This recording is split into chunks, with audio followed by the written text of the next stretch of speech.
जैसे कि आपने बताया कि आपकी लाइफ में क्या आपको लग रहा था जो हूँ सो मैं ही हूँ, तो आपने उस टाइम में ऐसी कौन कौन सी गलतियाँ की थी जो आज के यूथ भी करते हैं और आप उन्हें करने। सर अगर आध्यात्म की बात करें तो आपके हिसाब से आध्यात्म क्या है? बड़ी सरल सी बात है जी। बट 99% लोग बाग ये नहीं करते हैं। एक मान्यता है स्पिरिचुअलिटी एंड मनी को एग्जिस्ट नहीं कर सकते। सर आपने जो शी फ्रेमवर्क बनाया उसमें सबसे पहले आपने स्पिरिचुअलिटी को रखा, तो ऐसा क्यों, क्या माइंड में था आपके? 2025 है हम ये सोचते हैं कि जो टारगेट हमारा 2030 में अचीव होगा। ठीक है। तो 2025 से 2030 की यात्रा विजुअलाइज करिए, वो आपकी बड़ी स्क्रीन हो गई। ठीक है। क्या क्या कदम आप लेंगे जिस स्थिति में आप हैं वहां से वहां पहुंचने के लिए। हरे कृष्णा दोस्तों, स्वागत है आपका value of life by Pooja Kushal podcast पे। आज हमारे साथ बहुत ही स्पेशल गेस्ट जुड़े हैं जो आपको अपनी व्यक्तिगत लाइफ को जीने के तरीके सिखाएंगे और अपनी लाइफ में कैसे आप बेहतर को बेहतरीन बना सकते हैं, इसके बारे में हम लोग चर्चा करेंगे। तो संदीप अमर सर, आपका बहुत बहुत स्वागत है हमारे स्टूडियो में। पूजा, बहुत बहुत शुक्रिया टू इनवाइट मी। मैं बहुत एक्साइटेड था जी जब आपसे बात हुई फ़ोन पे। सर आपने शी फ्रेमवर्क बनाया, तो मैं चाहती हूँ सबसे पहले आप हमारे व्यूअर्स को, हमारे लिसनर्स को आप बताएं कि शी फ्रेमवर्क है क्या और इसका आइडिया आपके माइंड में कहाँ से आया? शी फ्रेमवर्क क्या है, ये बहुत लोग मुझसे पूछते हैं पूजा जी। शी फ्रेमवर्क मेरे जीवन के उतराव चढ़ाव का समावेशन है। Okay. You know, I put it this way कि जब मैं 6 साल का था मेरी जर्नी स्टार्ट हुई। एक फेज चला जहां मेरे पिताजी बीमार थे, 25-26 साल बीमार रहे। ओके। एंड मेरा भाई 6 महीने का था। ऑब्वियसली मम्मी की अटेंशन फादर पे थी। तो वो जो आपने अकेले बड़े हुए, प्यार बहुत था, सब कुछ था, बट जो एक बच्चे को अपनापन चाहिए होता है, बिल्कुल बिल्कुल, वो मिसिंग था। कभी नाना के यहाँ, कभी बुआ के यहाँ, यू नो। तो एक वो मानसिकता बनी। पढ़ाई में अच्छे थे जी।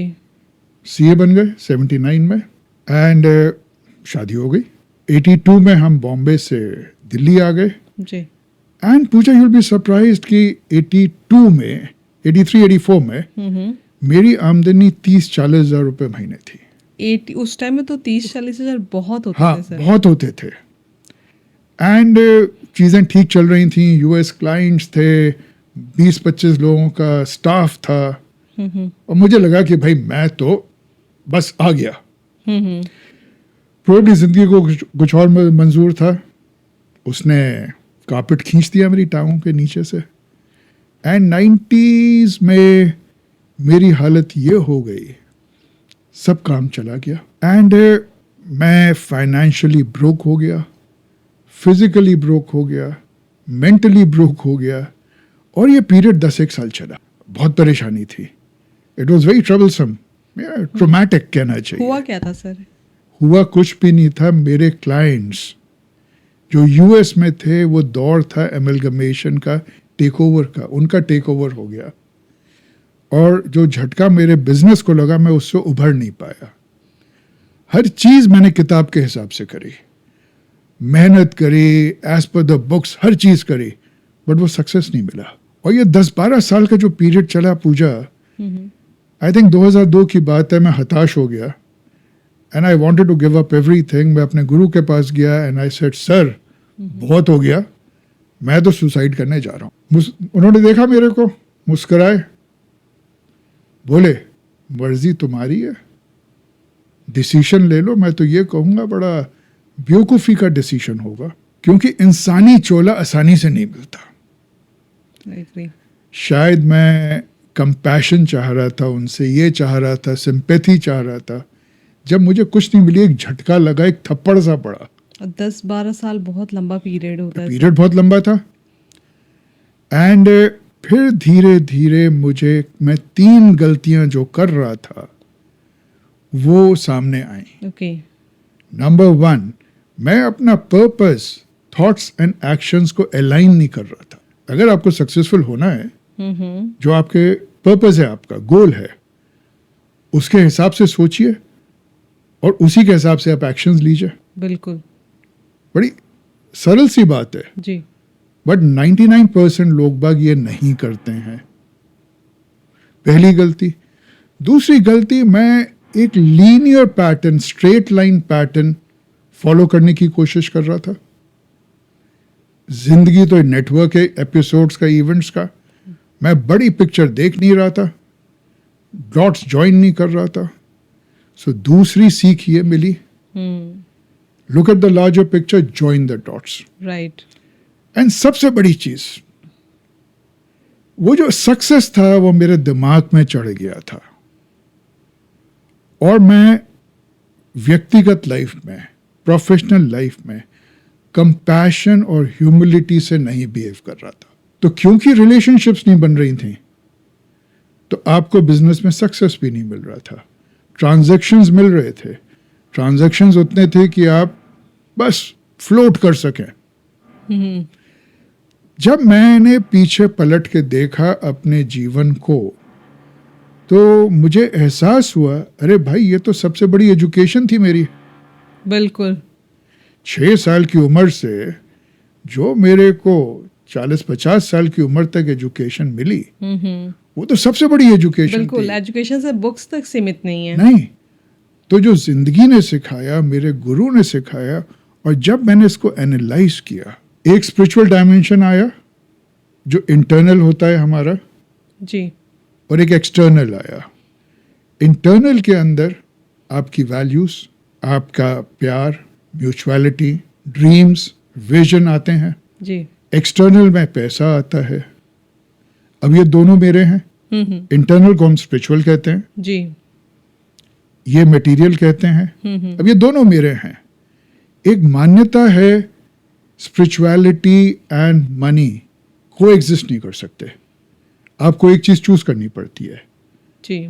तो उस टाइम मेरे दिमाग पे आया, जब दोनों मेरे हैं तो मैं कैसे चूज कर सकता हूं?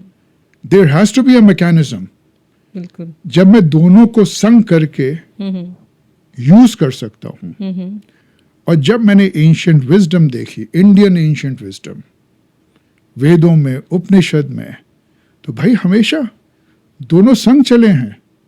राजा जनक को ले लीजिए, राजा थे, सुंदर रानियां थीं, पैसा बेतहाशा था, जी। बट फिर भी बड़े स्पिरिचुअल थे। राइट। तो शी प्रोग्राम यही है। S is for spiritual dynamics, E is for economic strategies, H is for innate human potential, okay. जो दोनों को संग लाता है। और ये वो प्लेटफॉर्म है जहाँ पर स्पिरिचुअलिटी एंड पैसा दोनों संग फ्लरिश करते हैं। जी। तो सर 2002 में जब आप अपने गुरु के पास गए और सुसाइड अटेम्प्ट करने की बात कही और उसके बाद उन्होंने आपको सिंपैथी नहीं दिखा के सही राह, सही दिशा दिखाई, तो उसके बाद आपने कैसे रीस्टार्ट किया? देखिए, उसके बाद तो पर्दे खुलते चले गए, हटते चले गए। जी। There was no question of restarting. उसके बाद तो बस एक परत के बाद दूसरी परत। हाँ, ये जरूर मैं कहना चाहूंगा, रियलाइजेशन हो गया, सब कुछ हो गया, और असली जंग तो उसके बाद शुरू हुई। क्योंकि जो ये पेन था, इतने सालों का ट्रॉमा था, अब मेरे पास 2 ऑप्शंस थे। एक ऑप्शन तो ये था कि मैं रोऊं, हाय मेरे संग क्यों हुआ जो दुनिया करती है, या भगवान मेरे साथ ही ऐसा क्यों किए। और दूसरा ये था कि मैं इसको सेलिब्रेट करूं और पॉजिटिविटी देखूं। मैंने दूसरा रास्ता चुना। मैंने पेन को सेलिब्रेट किया, एक्सेप्ट किया, सेलिब्रेट किया। उसकी वजह से क्या हुआ, वो पेन नहीं रहा, वो सीख बन गई। बिल्कुल। और जब मेरे अंदर पेन नहीं रहा, ह्यूमन पोटेंशियल तो इतना है, आप कुछ भी अचीव कर सकते हैं। कहते हैं ना सर, लाइफ में कुछ भी अप एंड डाउन्स आते हैं, कुछ भी प्रॉब्लम्स आती है, वो हमें कोई ना कोई लेसन देकर ही जाती है। सही बात है। अब आपने ये कहा कुछ भी, तो मुझे वो अनुपम खेर का वो शो करता था, जिंदगी में कुछ भी हो सकता है, जी जी। तो वो याद आ गया। हाँ, तो आपके प्रश्न का जवाब ये है। तो सर जैसे कि आपने बताया कि आपकी लाइफ में क्या होता है, आपको लग रहा था जो हूँ सो मैं ही हूँ, तो आपने उस टाइम में ऐसी कौन कौन सी गलतियाँ की थी जो आज की यूथ भी करते हैं और आप उन्हें करने से रोकना चाहते हैं? मैं बस एक ही चीज़ कहूँगा, जी। गलतियाँ तो मैंने बहुत करी हम्म। और सब गलतियों को मैं बताने लग जाऊंगा तो शाम हो जाएगी। सबसे बड़ी गलती हम्म। जो हम करते हैं, हम्म। हम अपने से परे नहीं देख पाते हैं, हम इंक्लूसिव नहीं हो पाते हैं, हम ह्यूमिलिटी और कंपैशन से दूसरों से मिल नहीं पाते हैं। बिल्कुल। और तो आज के यूथ को मैं यही कहना चाहूँगा, देखो भाई, हर चीज़ में समय लगता है, उसका समय है। अगर आप चाहें कि एक बच्चा 6 महीने में हो जाए, वो नहीं हो सकता। बिल्कुल। वो जो 9 महीने हैं, 9 महीने ही हैं। और अगर आप कोशिश करेंगे पहले की या डिले करने की, तो सिवाय डिजास्टर के कुछ नहीं मिलेगा। राइट। मेहनत करिए, खुली आंखों से मेहनत करिए, प्यार से, कंपैशन से, ह्यूमिलिटी से आप पेश आइए बिल्कुल। दूसरों के संग, और अपना purpose, thoughts and actions align करिए and look at the larger picture and learn to join the dots. Okay. Target आपका सामने है, जी। आप यहाँ खड़े हैं, हम्म। आप कहती हैं आज है 2025 है, हम्म। हम ये सोचते हैं कि जो टारगेट हमारा 2030 में अचीव होगा। ठीक है। तो 2025 से 2030 की यात्रा हम्म। विजुलाइज करिए। वो आपकी बड़ी स्क्रीन हो गई। ठीक है। क्या क्या कदम आप लेंगे जिस स्थिति में आप हैं वहां से वहां पहुंचने के लिए। हम्म। हर कदम पे आपको 2 राह मिलेंगी, यस, नो, राइट, लेफ्ट। बिल्कुल। उनको विजुलाइज करिए और देखिए कि आपके लिए सबसे आसान राह कौन सी होगी और उस पे कदम रखिए। ठीक है। अब आपको दिल्ली से बॉम्बे जाना है, हम्म। आप पैदल भी जा सकती हैं, साइकिल पे भी जा सकती हैं, बैलगाड़ी में भी जा सकती हैं, गाड़ी में भी जा सकती हैं, ट्रेन से जा सकती हैं, हवाई जहाज से जा सकती हैं। जी। चॉइस हुई या नहीं हुई? बिल्कुल। दूसरी बात, अगर आप ट्रेन से, गाड़ी से, पैदल, आप आगरा, ग्वालियर होते हुए जा सकती हैं या जयपुर, अहमदाबाद होते हुए जा सकती हैं, या आप यहाँ से कलकत्ता जाके उधर से घूम के भी जा सकती हैं। जी। तो आपको ये चॉइसेस करनी पड़ती हैं बिल्कुल। कि कौन सा रास्ता आपके लिए बेस्ट होगा। Right. So the larger picture is to determine the path, जो रास्ता आप चुनेंगे वहां पहुंचने के लिए। जी। तो सर, आपने जो शी फ्रेमवर्क बनाया जी। उसमें सबसे पहले आपने स्पिरिचुअलिटी को रखा, तो ऐसा क्यों, क्या माइंड में था आपके? देखिए, स्पिरिचुअलिटी चीज़ क्या है, आपके लिए क्या है सर, आप थोड़ा डिस्क्राइब करें। मैं डिस्क्राइब करता हूँ। जी। स्पिरिचुअलिटी एक बड़ा भ्रमित शब्द है आज की तारीख में, और ये प्रचलित हो गया है कि स्पिरिचुअलिटी आपके बाहर है। मैं स्पिरिचुअल हो गया। अरे भाई, स्पिरिचुअल तुम शुरू से थे। We have to pursue spirituality, हमें स्पिरिचुअलिटी परस्यू करनी है। नहीं, तुम्हें परस्यू नहीं करनी है, वो आपके अंदर ही है। वो तो आपके अंदर है। अब स्पिरिचुअलिटी समझने के लिए हमको थोड़ा सा स्पिरिचुअलिटी के बियॉन्ड जाना पड़ेगा। हम मनुष्य 3 एनर्जीज से बने हैं बेसिकली। स्पिरिट, जिसको हम आत्मा या सोल कहते हैं, ठीक है। दूसरा हमारा माइंड एनर्जी, और तीसरी वो एनर्जी जो हमारा फिजिकल फ्रेम है। ठीक है। हम कब तक जीवित हैं, कब तक अचीव कर सकते हैं, जब ये तीनों संग चल रहे हो। अब मैं आपके ऑडियंस के लिए ये दिखाता हूं। देखिए, ये 3 है, ये सोल है, ये माइंड है, ये बॉडी है। अब मैं सोल को हटा देता हूं इस इक्वेशन में से, तो क्या होता है, आपकी डेथ हो जाती है। मतलब आपका माइंड और आपकी बॉडी शिथिल हो गए, जी। लाइफलेस हो गए। क्लियर हो गया कि सोल, स्पिरिट, इन दोनों को लाइफ दे रही है। बिल्कुल। Let's bring it back. Mind हटा दिया, क्योंकि सोल लाइफ दे रही है बॉडी को और माइंड को। अब माइंड हट गया तो बॉडी तो जीवित है, क्योंकि माइंड हट गया वो सोचने और एक्शन लेने की उसकी क्षमता खत्म हो गई। बिल्कुल। जैसे कोमा में आप होते हैं, राइट। अब माइंड हम ले आए वापस, फिर आप जीवित हो गए। चलिए आप बॉडी हटा देते हैं, क्या हुआ? आप एग्जिस्ट ही नहीं कर रहे हो। सिंपल। ये तो रिलेशनशिप हो गई। ठीक है। एक रिलेशनशिप और है, एट्रीब्यूट बेस्ड। जो सोल है उसके एट्रीब्यूट्स क्या हैं? उसके एट्रीब्यूट्स प्यार, लव, कंपैशन, रेजिलियंस, जी। करुणा, यही सब है। Mutuality, larger good. बॉडी के एट्रीब्यूट्स क्या हैं? ऑर्गेनिक सर्वाइवल, किसी भी हालत में सर्वाइव करना, जिंदा रहना। जी। सेटिस्फैक्शन, भूख लगी है तो खाना चाहिए ही चाहिए। जी। और तीसरा रिप्रोडक्शन, अपनी बिरादरी को बढ़ाना। जी। नेचर ने जिससे बॉडी अपना काम कर सके उसको पांच ऐसे एट्रीब्यूट्स दिए हैं माइंड को, जो बॉडी पे असर करता है। जी। काम, क्रोध, मोह, लोभ, अहंकार। जी। और ये एट्रीब्यूट्स जो हैं ये आपको बॉडी पे असर ज्यादा करते हैं, जिससे आप वो 3 जो नेसेसिटीज हैं पूरी कर सकें। करेक्ट? जी, करेक्ट। तो बॉडी की जो नेचर है वो है आई, मी, माय, मैं और मेरा, मेरे बियॉन्ड कुछ नहीं।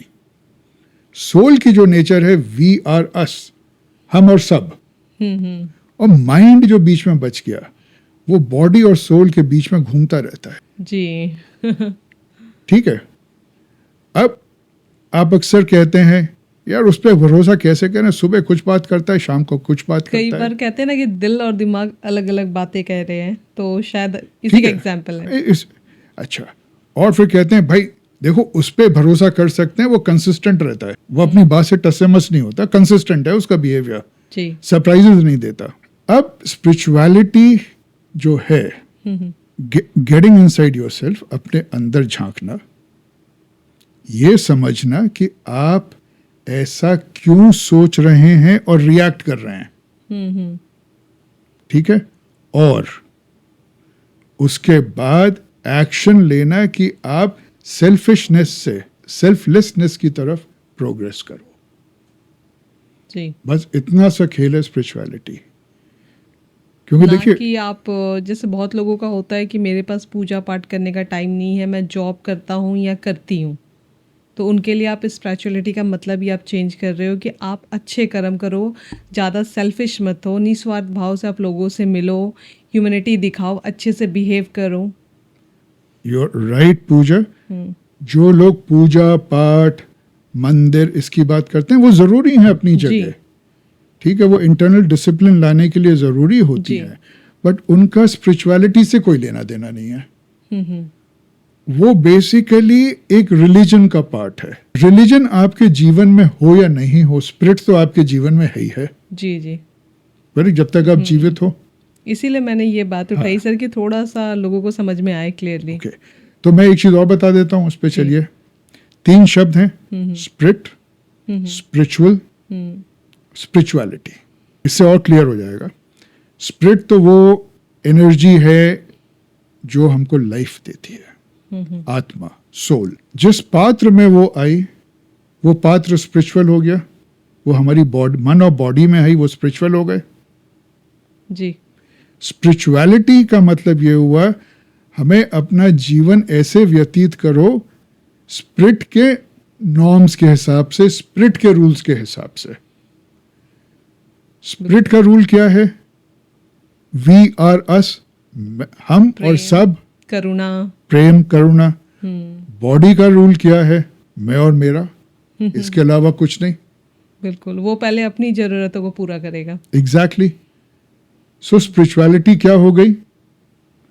वो एक्शंस, वो थॉट्स, वो आइडियाज, वो पर्पस सबको लेके चले, जो नीचे से सेल्फिशनेस से आपको सेल्फलेसनेस की तरफ लेके जाए। जी। तो सर आप जो बता रहे हो ये जीवन में फ़र्क कैसे लाता है? लाइक आपने ये एक वर्ड इकोनॉमिक्स का भी इसमें डाला है, तो कैसे इसमें बदलाव आते हैं? ओके, जैसे मैंने कहा जीवित तो हमको रहना है। जी। ठीक है, अब मैं एक्सप्लेन करता हूँ। जब आप इस जर्नी पे चलते हैं सेल्फिशनेस से सेल्फलेसनेस की तरफ, तो एक आपको एग्जाम्पल से एक्सप्लेन करता हूँ। बिल्कुल। आप एक मल्टी स्टोरेड में रह रही हैं। जब आप ग्राउंड फ्लोर पे खड़ी होती हैं आपको क्या दिखता है? जो भी बाउंड्री के अंदर है। बाउंड्री के बाहर का कुछ दिखता है? नहीं दिखता। बिल्कुल कुछ नहीं दिखता। और वही आपके लिए सच हो जाता है 100% जी। उस समय। फिर आप सेकंड फ्लोर पे गई, बाउंड्री के बाहर का दिख रहा है? नहीं दिख रहा? दिख रहा है। ठीक है, जब बाउंड्री के बाहर का दिख रहा है तो वो सच हो गया आपके लिए। अब सच बढ़ गया, पहले वाला झूठ नहीं हुआ, बट वो 100% की बजाय 40% हो गया। बिल्कुल। ओके, जैसे ही आप ऊपर जाती जाएंगी आपका रियलिटी का, सच्चाई का दायरा बढ़ता जाएगा। जी। ओके, सब सच हैं बट उनका प्रपोर्शन वो बढ़ता जाएगा, चेंज होता चला जाएगा। जो पहले 100% था अल्टीमेटली 2% रह जाए, 5% रह जाए, 1% रह जाए। अब इसी को आप इंक्लूसिवनेस से देख लो। जब ग्राउंड फ्लोर पे हो मैं और मेरा, फर्स्ट फ्लोर पे आप गए, बाउंड्री के बियॉन्ड दिख रहा है मेरा स्पाउस और मेरे बच्चे। जी, मतलब मुझसे अलग भी दुनिया है। नहीं, इंक्लूसिवनेस, आप लोगों को अपने अंदर कैसे समेट रहे हो। ओके। जो फर्क आता है जिंदगी में, सोच में। पहले आप सिर्फ अपने लिए कर रहे थे, जब स्पाउस और बच्चे आ गए अब आप उनकी तरफ भी तजव्वो दे रहे हो, उनके लिए भी कर रहे हो। सोच में फर्क आ गया ना। जी जी। और खड़े हो रहे हो उनको बचाने के लिए। 2 स्टोरी और ऊपर चढ़े, मेरे पेरेंट्स, मेरे रिश्तेदार, आपका दायरा और बढ़ गया, आप और इंक्लूसिव हो गए। और 2 स्टोरी चढ़े, मेरे कोलीग्स जो मेरे संग काम करते हैं, मेरे नेबर्स, मेरे नेबर्स, अब दायरा और बढ़ गया, आप और इंक्लूसिव हो गए। और ऊपर चढ़े, मेरा शहर, मेरी स्टेट, मेरा कंट्री, ये दुनिया, ये यूनिवर्स। मुझे गूज़बम्स आ रहे हैं, मैं बहुत इन्वॉल्व हो रही हूँ आपके बातों में। It is so simple. जी। और ये इसकी बुनियाद क्या है, कहाँ से स्टार्ट होता है? मैं ऐसा क्यों सोचता हूँ और कर रहा हूँ। अगर मुझे जड़ मालूम पड़ जाए, मैं उसको चेंज करने की बात करता हूँ। फॉर एग्जाम्पल, मैंने क्यों गुस्सा किया, छोटी सी बात, सब गुस्सा करते हैं। एग्जैक्टली। हैं? मुझे डर लगा इसलिए गुस्सा किया। मुझे डर लगा कि पूजा ये चीज कह रही है और जो मैं चाहता हूं अगर पूजा ने ये काम कर लिया तो मैं वो नहीं पा पाऊंगा, और मैं वो नहीं पा पाऊंगा तो मेरा क्या होगा। तो वो डर, वो फ्रस्ट्रेशन एंगर में निकल रहा है। वो एंगर में निकल रहा है। आपके घर के सामने एक जामुन का पेड़, दीमक लग गई है उसमें। अरे कितनी बार तने काट लोगे, कितनी बार ब्रांचेस काट लोगे। प्रॉब्लम तो आपके जड़, आपके रूट्स में है। रूट्स में है। तो आज की तारीख में जो हो रहा है, तना काट हुआ, हाँ तना काट दिया तुमने, ब्रिलियंट, 2 साल तक परेशानी नहीं होगी, बट तीसरा साल क्या होगा, फिर वही दीमक। सपोज दैट सर किसी को बहुत गुस्सा आता है, उसको एंगर इश्यू है, ठीक है, तो गुस्सा जैसे आपने कहा सबको आता है, सबको आता है गुस्सा, तो क्या गुस्से को हमेशा के लिए खत्म किया जा सकता है? नहीं। तो आप जब उसकी जड़ की बात कर रहे हो कि आप उसके रूट्स पे जाओ कि आपकी प्रॉब्लम कहाँ से आई है, तो आप उस प्रॉब्लम को खत्म करने की बात कर रहे हो। क्योंकि जो हमारी नॉर्मल कहते हैं नेचुरल हमारा बिहेवियर है कि कभी अच्छी चीजों पे हमें खुशी होगी, कभी खराब चीजों पे हमें गुस्सा भी आएगा। इसमें कहते हैं जब हम प्रॉब्लम्स को एनालाइज करते हैं उसमें कैसे चेंजेस ला सकते हैं। मैं आपको बताऊं उसका सोल्यूशन क्या। कोई भी आपके जीवन में हादसा हुआ, कुछ साथ एक रिएक्शन है जी। मैं फिर जड़ नहीं जा रहा हूँ। जब भी कोई हादसा हुआ, आपको पेन हुआ जी।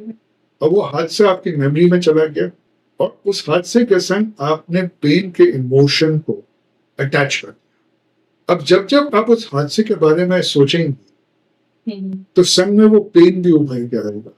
राइट। वो हादसा तो 20 साल पहले हुआ था, लेकिन वो दर्द आज भी आप आज कर रही है। तो हमें क्या करना पड़ता है, उसमें हादसे को एज अ मेमोरी हम रखते हैं, जो इमोशन अटैच्ड है उसके साथ उसको हटाना पड़ता। क्योंकि आप कहें मैं भूल जाऊंगी, भैया फिर तो तुम्हारा ब्रेन में कोई दखल आ गई, बिल्कुल।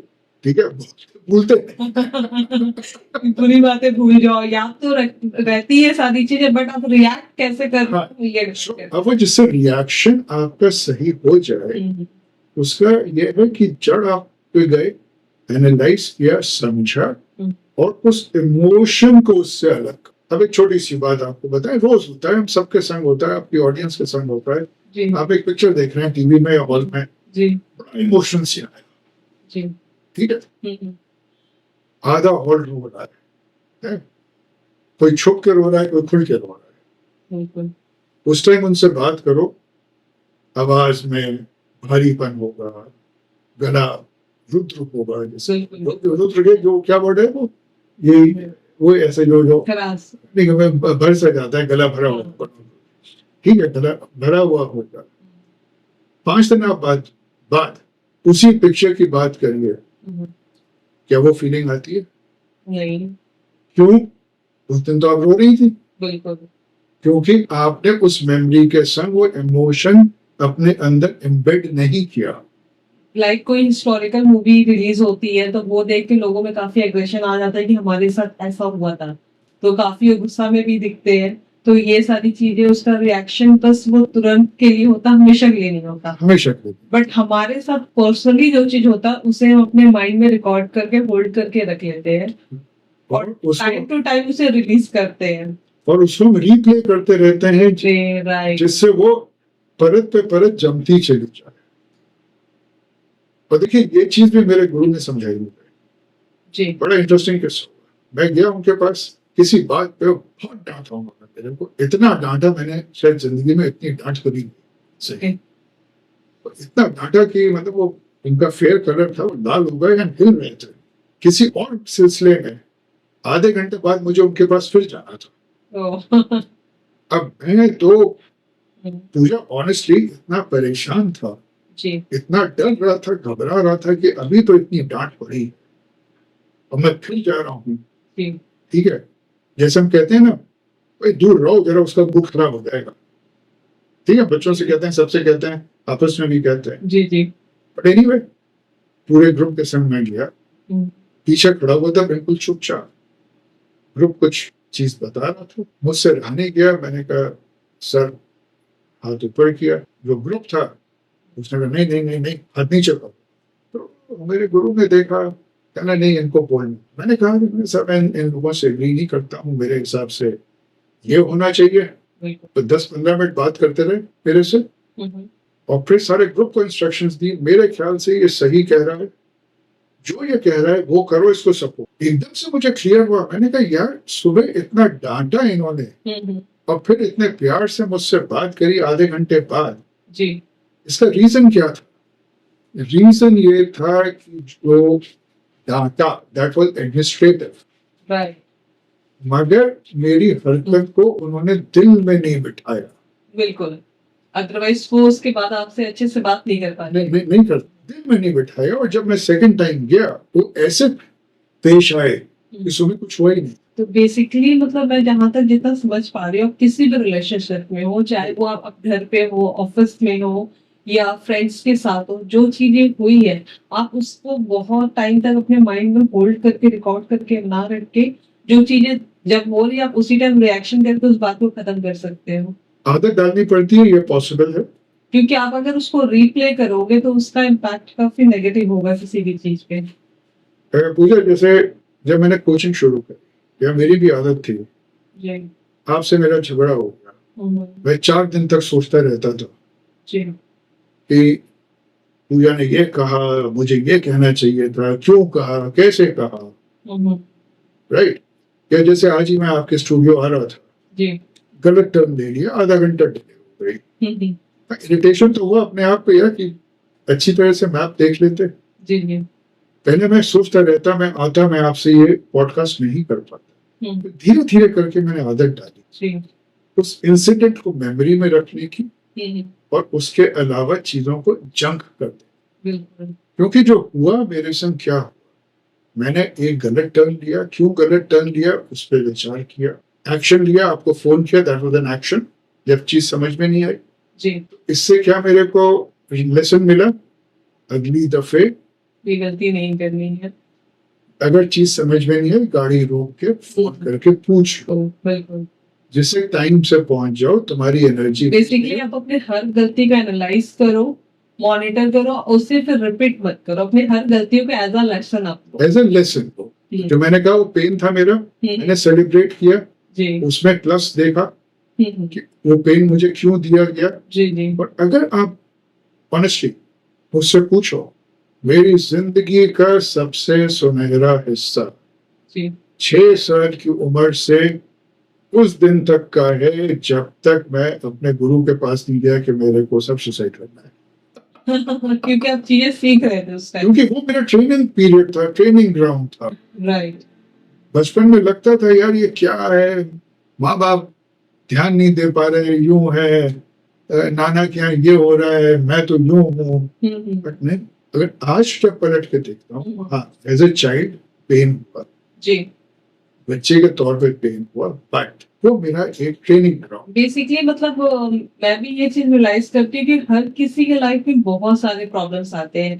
कोई सुसाइड कर लेते हैं। आजकल depression word is very common कि हर कोई बोलता है मैं डिप्रेशन में हूँ। जब हम लोग छोटे थे तो हमें पता नहीं था कि डिप्रेशन का मतलब क्या होता है। बस हमें ये टॉयज चाहिए, नहीं मिले तो रो लेना है, मिल गए तो खुश हो जाना है, हमें इतना ही पता था। आजकल आप 10th 12th के बच्चे को भी बोल लो या 7 8 के, तो भाई डिप्रेशन में है, क्या हो गया। और उसके बाद अगर हम लोगों के लाइफ में, सबके लाइफ में प्रॉब्लम्स आती है। ऐसा कोई भी नहीं जिसकी लाइफ पूरी तरीके से स्मूथ है। तो आजकल सुनने में आता है कि भाई मेरे फॉलोअर्स नहीं बढ़े तो मैं सुसाइड कर लूँगी, या कुछ भी ऐसा, मैं फेल हो गई तो मैं सुसाइड कर लूँगी, गर्लफ्रेंड या बॉयफ्रेंड का ब्रेकअप हुआ तो सुसाइड कर लो, अगर हस्बैंड या किसी और के साथ अफेयर है तो सुसाइड कर लो। मतलब प्रॉब्लम सबके लाइफ में आती है। मतलब जब से मैंने पॉडकास्ट स्टार्ट किया तो मैंने मल्टीपल लोगों के साथ मैंने पॉडकास्ट रिकॉर्ड किया, और मल्टीपल प्रॉब्लम्स मुझे सोसाइटी के देखने को मिले हैं। जैसे आपने कहा ना कि दायरा, तो मेरा भी जब दायरा बढ़ा ना, तो लोगों के बहुत सारे प्रॉब्लम्स मैंने देखे कि एक्चुअल प्रॉब्लम क्या है। तो मुझे लगता है ना कि मेरी लाइफ की प्रॉब्लम्स तो ज़ीरो है इनके सामने, कुछ भी नहीं है। और सबके लाइफ में जो भी प्रॉब्लम्स आते हैं, सब उनसे कुछ ना कुछ सीख के, नो डाउट कि एक टाइम ऐसा होता है कि आप बहुत पेन में होते हो। मैं ये नहीं कहती कि आपको पेन बिल्कुल नहीं होगा, बहुत पेन में होते हो, लेकिन जब आप उस पेन से ऊपर उठ के देखते हो ना, और जब आप पीछे देखोगे तो आपको लगेगा कि लाइफ ने आपको बहुत कुछ सिखाया है उससे। अगर हस्बैंड वाइफ के रिलेशनशिप पे भी आओ, जितना मैं आपको सुन रही थी, जैसे आपने कहा कि आप उसको रीप्ले मत करो। नॉर्मली हस्बैंड वाइफ के रिलेशनशिप में भी यही होता है कि अगर किसी बात पे कोई आर्गुमेंट हो गया, तो पिछले जितनी मतलब गलत चीज़ें हो रखी है, वो सारी चीज़ें वो एक दूसरे को बोलने लगते कि तुमने ऐसा किया, तुमने वैसा किया, तुमने उस टाइम में ऐसा कहा था। तो मुझे लगता है कि ये चीज़ें रिप्ले नहीं होनी चाहिए किसी भी रिलेशनशिप्स में। बिल्कुल सही कह रही हैं आप। कोई भी रिलेशनशिप हो, अगर देखिए उसमें 4 चीजें होती हैं रिलेशनशिप में, जी ठीक है, जो डिफाइन करती हैं। लोग बाग इसकी बात नहीं करते हैं। जी उनको मैं 4 एस कहता हूँ। S, 4S। Okay. Seen. Seen. Seen का मतलब यह है कि क्या सामने वाला मेरे को जो मैं हूं उसी तरह देख रहा है या नहीं देख रहा, ठीक है। अब आप कह रही हैं कि भाई संदीप तुम्हारी आवाज तो बड़ी अच्छी है, जी मगर तुम्हारी नाक अच्छी नहीं है। ओके। आप समझी, मैं जो हूं सो हूं। जी am I being seen the way I am. Number 2, security. क्या मैं सामने वाले के संग जाके कुछ भी कह सकता हूं, अपनी कोई भी गलती कबूल कर सकता हूं, जी विदाउट बीइंग स्केर्ड और बीइंग जज्ड। बिल्कुल। मैं अपनी हर बात उसे बता सकता हूँ हूं या नहीं। और वो उस पे मेरे को जज नहीं करेगा या करेगी। जी तीसरा, सेफ्टी। मैं उसके क्या, साथ सेफ फील कर रहा हूँ या हाँ, नहीं। फिजिकली इमोशनली सेफ फील कर रहा हूं नहीं कर रहा हूं। ठीक है। एंड चौथा, सूद। जिस टाइम मैं डिस्ट्रेस में हूं, परेशानी में हूं, इरिटेटेड हूं, कुछ हो, क्या मैं उसके पास जाऊंगा तो वो मेरे पे मल्लम लगाएगी नहीं लगाएगी, या वो मिर्च लगाएगी। या मिर्च लगाएगी। बिल्कुल। ये 4 चीजें जो हैं, सीन, सूद, सिक्योरिटी और सेफ, ये आप चाइल्ड और पेरेंट की रिलेशनशिप में देख लो। बिल्कुल।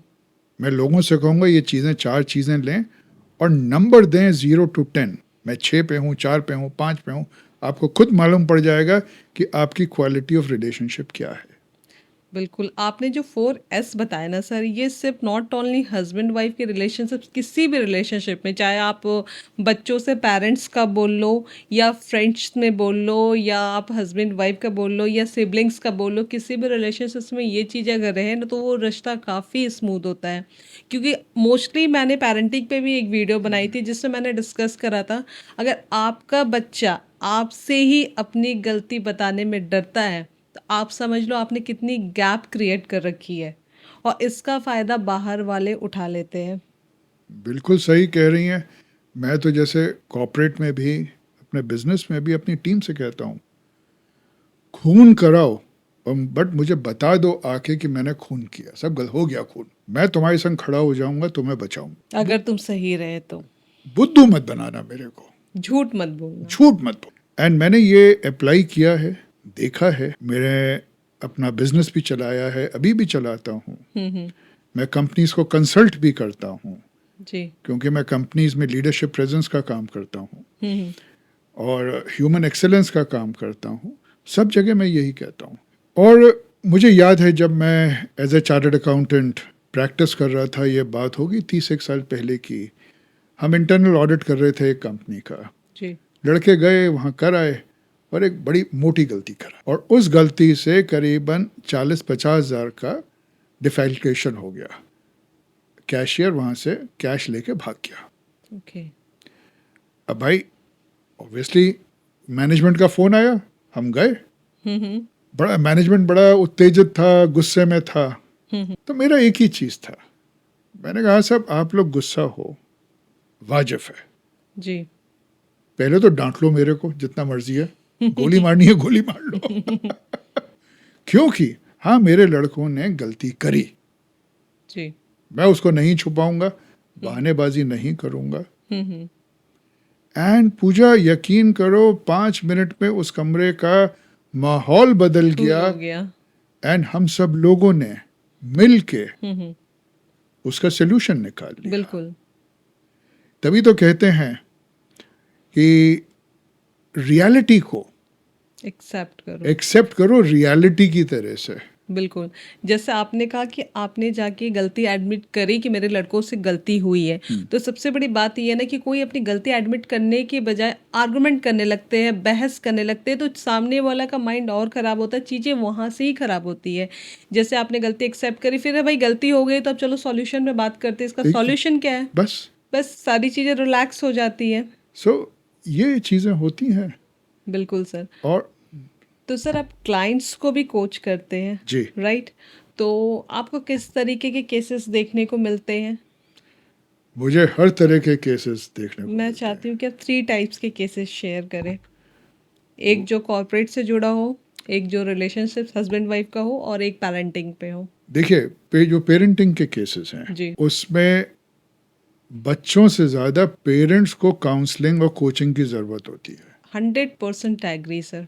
ठीक है, बच्चे तो अपने माँ बाप में भगवान देख रहे हैं, एक्सटर्नल बिहेवियर कुछ भी हो, जी। बट माँ बाप बच्चों में एक वो आइडियल बच्चा देख रहे हैं जिसको वो समाज में दिखा सकें। एग्जैक्टली। ठीक है, अरे देखो मेरा बच्चा, और अगर अड़ोसी पड़ोसी रिश्तेदार कहें यार उसका बच्चा देखो, उसकी बेटी देखो, राइट। You see. तो उस केस में माँ बाप क्या कर देते हैं, बच्चों की इच्छाएं, बच्चों की स्ट्रेंथ्स, वीकनेसेस, उन पे काम नहीं करते उन्हें और ग्रो नहीं होने देते सही से। उन्हें ग्रो नहीं होने देते, और अपनी अधूरी इच्छाएं उनके थ्रू पूरी करते करना हैं। चाहते हैं, अपनी ईगो उनके थ्रू पूरी करना चाहते हैं। जी। ये कई फिल्म एक्ट्रेसेस हैं, हम्म। ये कहती हैं हमारा बचपन हमारे पेरेंट्स ने ख़त्म कर दिया क्योंकि वी वो पुश्ड इनटू एक्ट। एक आध ने ये भी कहा कि मैं तो भागती थी और मेरी माँ रोज़ थप्पड़ मारती थी मेरे को कि तुम जाओगी कैसे नहीं। तो आपके अकॉर्डिंग पेरेंटिंग में कैसे बच्चों को ट्रीट करना चाहिए?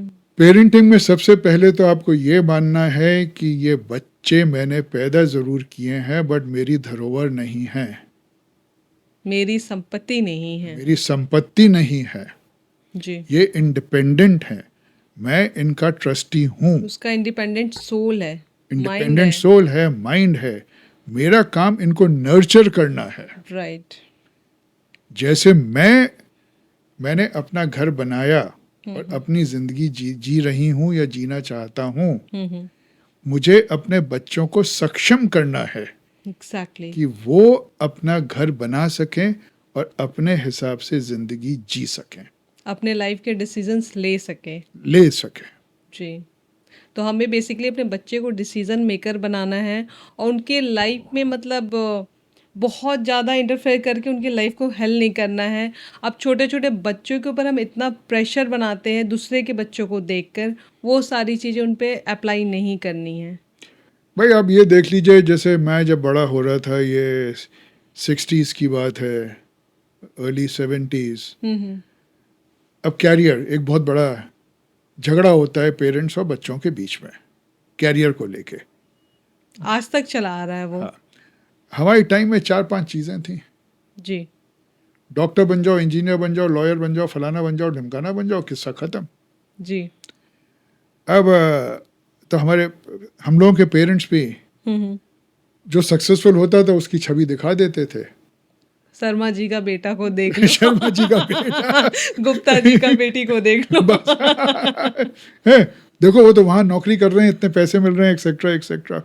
मैं चार्टर्ड अकाउंटेंट बन गया। तो ये चीज़ें सर आपको नहीं लगता कि बच्चों पे नेगेटिव इम्पैक्ट डालता है कि पेरेंट्स जो कंपैरिजन करते हैं? उन्हें वो डालता है, और मैं कैरियर चॉइस की बात कर रहा हूँ। जी, अब पेरेंट्स को भी ज्ञान नहीं था, उन्होंने कह दिया, हम चार्टर्ड अकाउंटेंट बन गए।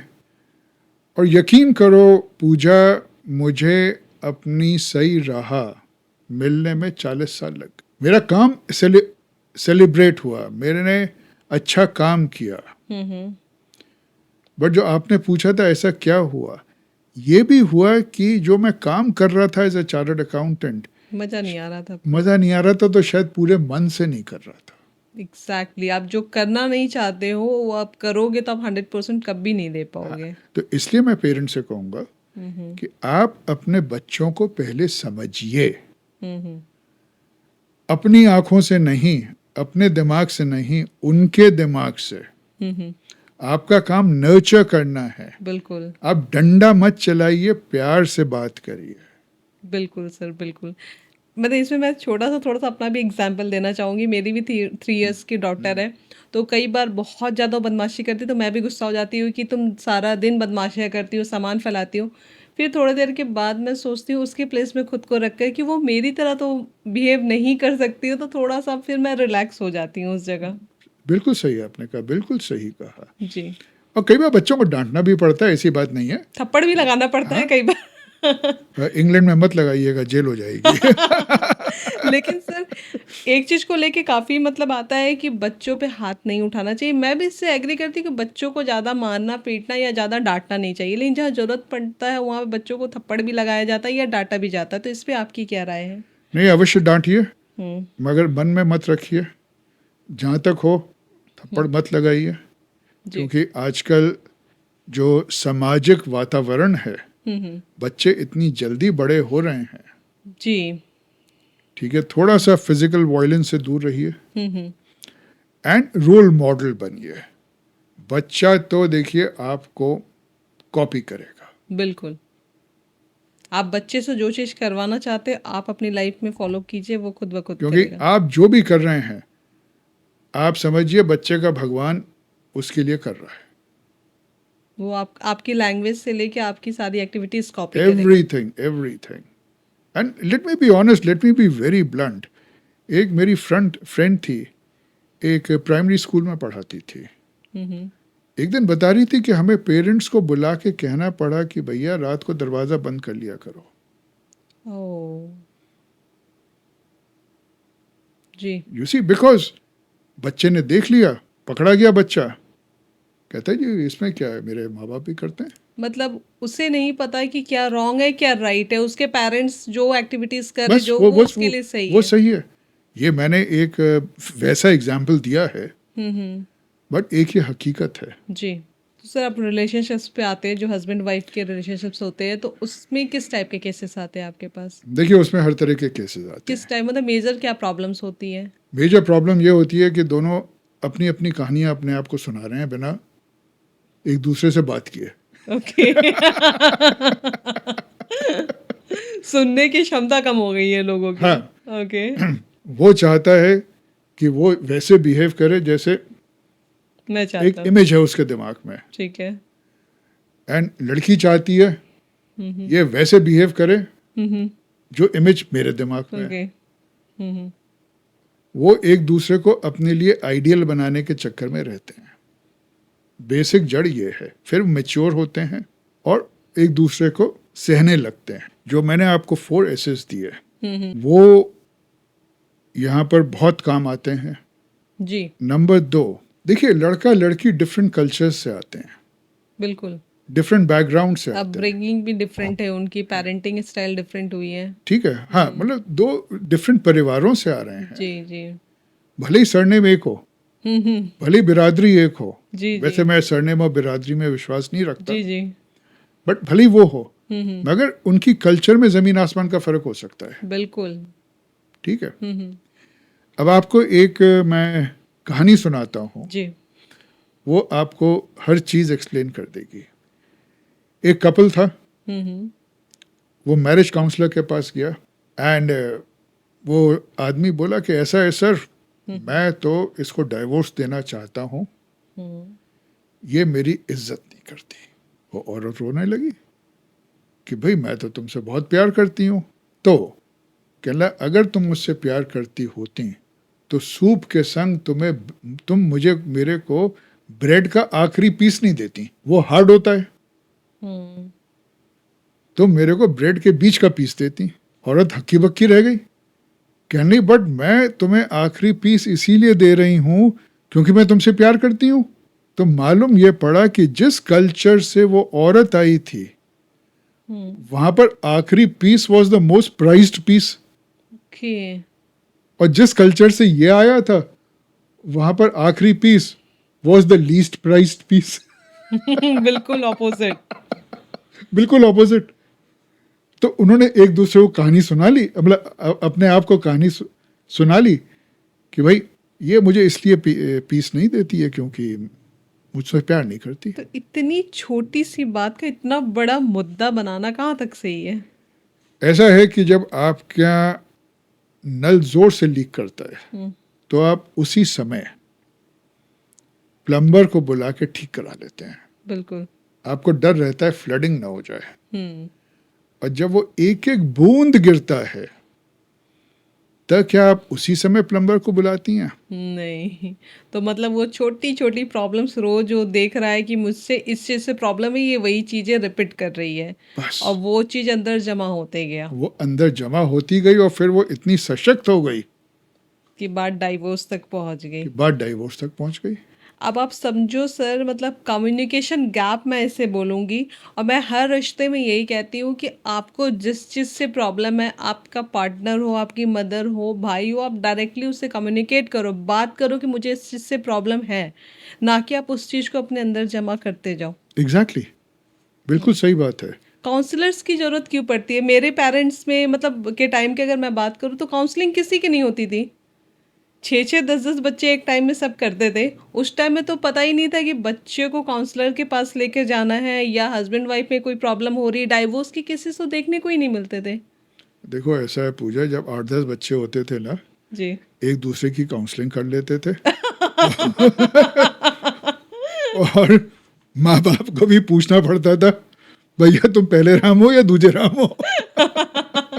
बिल्कुल सर, क्योंकि बच्चे अकेले नहीं होते थे, एक दूसरे से लड़ पीट के खेल के खुश होके थक के सो जाते एग्जैक्टली, ये चैलेंजेस इसलिए भी हैं। हमारा जो अटेंशन है हमारी एक्सटर्नल वर्ल्ड पे, मटेरियलिज्म पे, थे। जी television, TV, money, planes, cars, houses, जी इन पे चली गई है, जी। और जो इंटरनल दुनिया है हमारी उससे हट गई है। बिल्कुल अंदर का पीस खत्म हो रहा है लोगों का। और देखिए जो इंसान है ये हम 2 दुनियाओं में साइमल्टेनियसली रहते हैं, अंदर की दुनिया और बाहर की दुनिया। और अंदर की दुनिया डिसाइड करती है कि हम बाहर की दुनिया में कैसे पेश आएं। बिल्कुल। जब आपके अंदर गुस्सा होता है, क्या आप मुस्कुरा के बात कर सकती हैं? नहीं, वो रिएक्शन अंदर का बाहर ही निकलेगा सर। बाहर ही निकलेगा। अच्छा, अगर आपको एक एक्शन लेना है तो पहले वो सिचुएशन कहाँ घूमती है? माइंड में। माइंड में, अंदर है वो। वो कमांड देगा, बॉडी रिएक्ट करेगा। करेक्ट। जी। तो जो मैंने शुरू में कहा था जी। स्पिरिचुअलिटी पे, मैं क्यों इस तरह से सोच रहा हूँ और रिएक्ट कर रहा हूँ, जी। मैं क्यों इस तरह से सोच रही हूँ और रिएक्ट कर रही हूँ, वो अंदर की दुनिया है। जी। और वो अंदर की दुनिया स्पिरिचुअलिटी नहीं है, अंदर की दुनिया स्पिरिट की दुनिया है। राइट। और उस स्पिरिट की दुनिया के हिसाब से जब मैं चलता हूँ तो वो स्पिरिचुअलिटी बनती है। बिल्कुल। स्पिरिचुअलिटी कोई बाहर की चीज नहीं है, कोई गोल नहीं है। बाहर जो भी चीजें हैं जस्ट बिकॉज ऑफ आपके अंदर क्या चल रहा है, आप क्या सोच रहे हो, क्या फील कर रहे हो, सब कुछ इसलिए बाहर है। तो सर इसको आप कहीं ना कहीं मेडिटेशन के फॉर्म में भी आप ले सकते हैं। मेडिटेशन एक दूसरा शब्द है, भ्रमित शब्द है। भ्रमित शब्द? जी हाँ, कैसे सर? मैं आपको अभी बताता हूँ। जी। उससे पहले मैं आपको एक छोटा सा एग्जाम्पल दे दूँ। प्लीज। आप हैं, ठीक है, आप 10 किलो का वजन उठा सकती हैं आज की तारीख में। इजली। क्या आप में क्षमता है 100 किलो के उठाने की? नो। यहीं तो आप मात खा गई। आप में क्षमता है 100 किलो उठाने की, provided you train your self. Muscles हैं आपकी, वो सोई हुई हैं। बिल्कुल, आपको उसको एक्टिवेट करना होगा। जिम जाइए, उनको एक्टिवेट करिए। अब 10 से 20 और 20 से 50 और 50 से 100 पहुंच जाएंगी। राइट। यही स्पिरिचुअलिटी है। अपने आप को समझना, अपने आप को समझना और एक्शन लेना, जिससे मैं सेल्फिशनेस से हट के सेल्फलेसनेस की तरफ चलूं बिल्कुल। और इंक्लूसिव बनूं। जी। ओके, अपनी स्ट्रेंथ को आप बढ़ा सकते अपनी स्ट्रेंथ को मैं बढ़ाऊं, यही तो स्पिरिचुअलिटी है। हो। बिल्कुल। आपने अपने लाइफ के अनुभव से बहुत कुछ सीखा है सर। अब जो आपका भी प्रश्न था मेडिटेशन का, जी। देखिए मेडिटेशन एक यात्रा है, ठीक है। ठीक है। हम्म। इस यात्रा के 4 स्टेप्स हैं। पहले माइंडफुलनेस, जी। प्रेजेंट होना। हम्म। 50% समय हमारी अटेंशन हमारे शरीर में नहीं रहती। अगर मैं यहाँ बैठा हुआ हूँ और मैं बॉम्बे के बारे में सोचूं तो आपसे अब क्या बात कर पाऊंगा? बिल्कुल नहीं। क्या आपकी चीज़ें सुन पाऊंगा? आप सिर्फ फिजिकली प्रेजेंट हो बट आपका माइंड कहीं और रहेगा तो आप नहीं कर तो पाओगे। पहली स्टेज मेडिटेशन जर्नी की ये है, आप अपनी अटेंशन अपने अंदर रखना सीखो। बिल्कुल, आप जहाँ पे हो वहाँ पे। वहाँ पे लाइक अगर छोटे बच्चों की बात करें, क्लासरूम की बात करें, तो क्लासरूम में रहते लेकिन उनका दिमाग कहीं और रहता है। एग्जैक्टली। ओके। नंबर 2, फिर उस अटेंशन को फोकस करना सीखो। जब तक फोकस नहीं करोगे तब तक कोई कार्य नहीं होगा। एग्जैक्टली। क्या छत पे देख के लाइनों पे लिख सकते हो? नहीं लिख सकते हो। You have to focus your attention on the जी। Piece of paper and the pen. जी, जिससे जैसे मैं अगर किचन की भी बात करूँ तो अगर मैं प्रॉपर अटेंशन नहीं दूंगी तो खाना अच्छा नहीं बनेगा। नहीं, नमक की जगह मिर्ची पड़ जाएगी। जी। बिल्कुल। ठीक है। जब आप फोकस करते हैं फिर आपका कंसंट्रेशन बनता है, और फिर एक स्टेज आती है जब आप एब्जॉर्ब हो जाते हो जी। और आपको बस वो कार्य दिखता है, वो बस पीस ऑफ पेपर दिखता है, जो भी आप टास्क कर रहे हैं वो दिखता है, उसके अलावा कुछ नहीं दिखता। बिल्कुल। यही रीजन है कि डांसर स्टेज पे 3 घंटे नॉन स्टॉप डांस करती है। यही रीजन है कि धोनी और क्रिकेटर्स 140 की स्पीड से बॉल जो आती है 22 गज से, वो भी उनको फुटबॉल दिखती है। पकड़ लेते, इतना फोकस रहता है। इतना फोकस, इतना कंसंट्रेशन, वो फुटबॉल दिखती है और तभी वो उसको छक्के के लिए मार देते हैं। जी। यही रीजन है कि डॉक्टर जब आपकी ब्रेन सर्जरी करता है वो आपको सुधार देता है। राइट। ठीक है। तो मेडिटेट तो आप रोजमर्रा की जिंदगी में कर रहे हो, बिना मेडिटेट किए आप कुछ अचीव नहीं कर सकते हो। बिल्कुल। अब रहा क्वेश्चन कि भ्रमित क्यों है। जी जी, मैं उसी का वेट कर रही हूँ।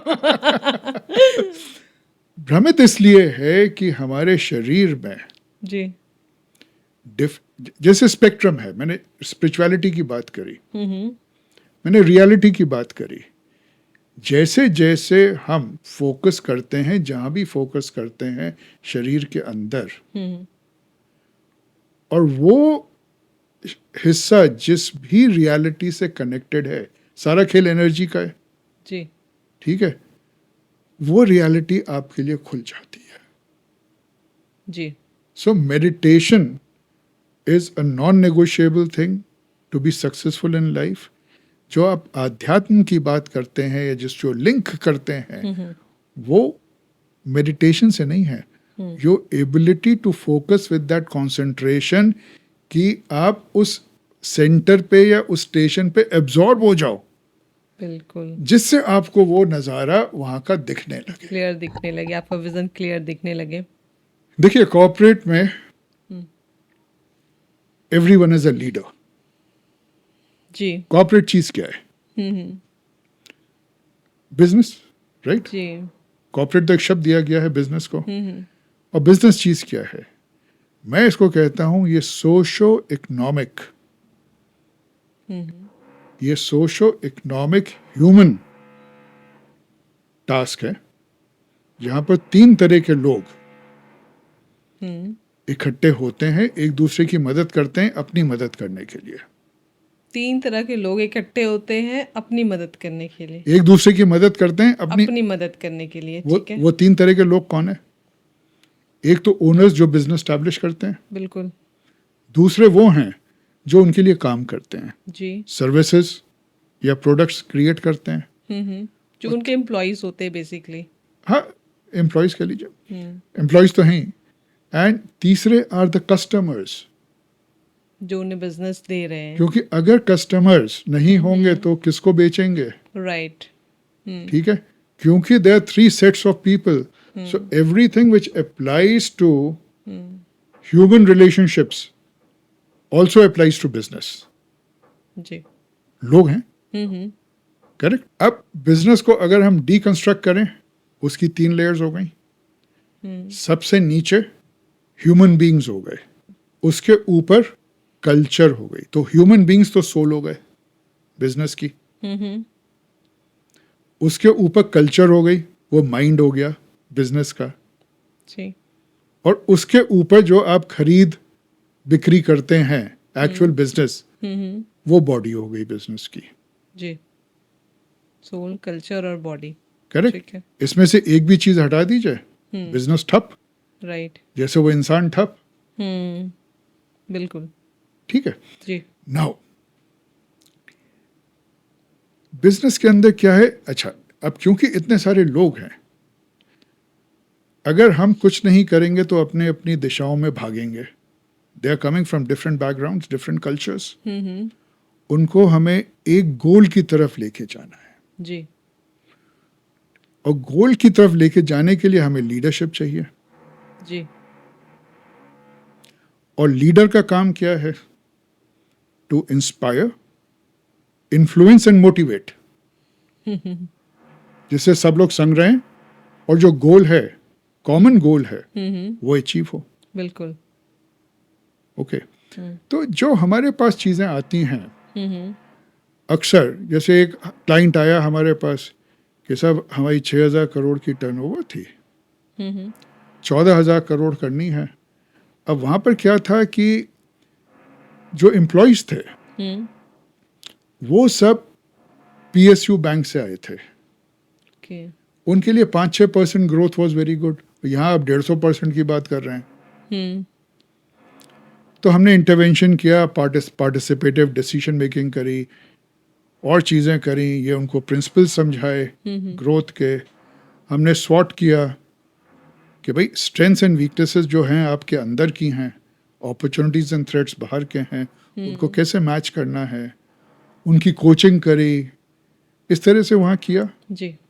एंड 8,000 करोड़ से 16 तो नहीं हुआ, वो 14,000 करोड़ उन्होंने अचीव कर लिया। बहुत बड़ी अचीवमेंट है सर ये। हाँ, बहुत बड़ी अचीवमेंट है। एक और क्लाइंट था हमारा। हम्म। बिजनेस में क्या होता है कि जब आप बिजनेस स्टैब्लिश करते हैं तो आप सेल्स के पीछे भागते हैं, जी। आपको नंबर्स चाहिए। फिर एक स्टेज आती है जब आपको नंबर्स तो चाहिए चाहिए, मगर ज़रूरी हो जाता है कि आप बिजनेस को एक इंस्टीट्यूशन में कन्वर्ट करें। जी। ये जो स्टेज है, ये एक फिलोसफिकल चेंज मांगती है। जी। ठीक है, ठीक है। कल्चर का क्वेश्चन आता है। एक बड़ा इंटरेस्टिंग हुआ, हमारे क्लाइंट क्या 250-300 करोड़ की टर्नओवर थी जी। उनकी, और उन्होंने कहा यार कि अब मेरे को इंस्टीट्यूशनलाइज करना है, तो second line of management create करनी है। तो हमने 1:1 कोचिंग 10-12 लोगों की स्टार्ट करी। जी। और देखिए, जब इंसान बदलता है तो ऐसा तो है नहीं कि वो अब बदलाव घर छोड़ के दफ्तर जाता है। बिल्कुल नहीं। वो जहाँ भी जाएगा वो बदलाव साथ जाएगा। जाएगा तो उसके हमारा साथ। मानना ये है कि जड़ से बदल दो, सारी चीजें खुद ब खुद सही हो सारी जाएगी। चीज़ें खुद ब खुद they will fall into place. Right. और फिर वो हैंड होल्ड करके बता दो ये चीज़ ऐसे करनी है। अब जब लोग बाग बदलने लगे और कंपनी में डिस्कशन शुरू हुआ, अब जानती हैं क्या सामने आया?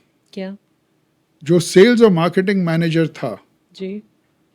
उसने 100 करोड़ की फर्जी सेल्स बुक कर रखी थी। 100 करोड़ की?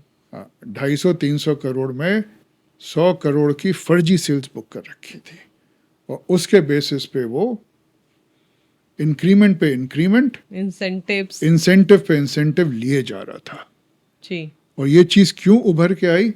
क्योंकि हमने दूसरे लोगों को सशक्त किया और उनको हिम्मत दी बोलने की। जी। तो एक दफे तो उनकी टर्नओवर 300 करोड़ से 200 करोड़ हो गई। बिल्कुल, वो 100 करोड़ तो ऐसे ही डाउन फर्जी जाएगा। था।